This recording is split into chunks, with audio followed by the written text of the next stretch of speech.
Hello guys! Welcome sa ating mini vlog for today's video. Ay, ang ganda. Dito tayo ngayon sa loob ng tunnel.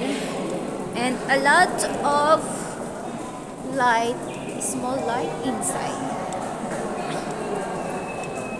So ayan, ang ganda ng mga ano nila. Before daw ito ay daanan ng mga tren. So ngayon, daanan na ng mga tao. OMG, may ano na yata. So ito yung tourist spot dito. It's not very hard to walking inside. Medyo maginaw lang. So ayun. Kung makikita nyo, maraming mga padlang people dyan. Ayan. Bakit may water?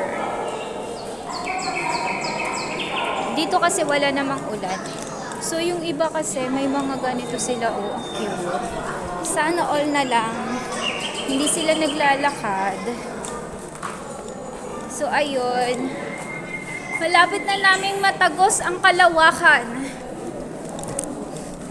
Malapit na naming matapos ang finish line. So nasisilayan ko na yung mundo ng kalabasan. Tapos babalik tayo ulit. OMG.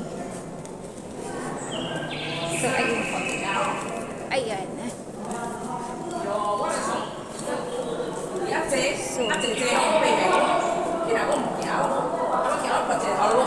So malapit na natin marating ang dulo.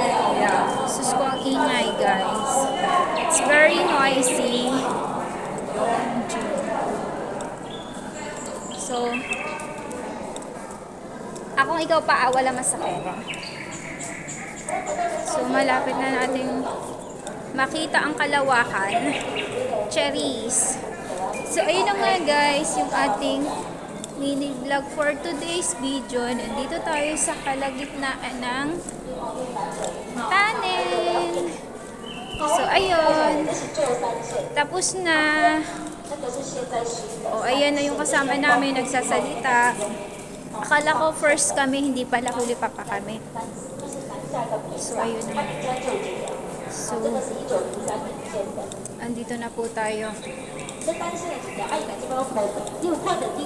to you.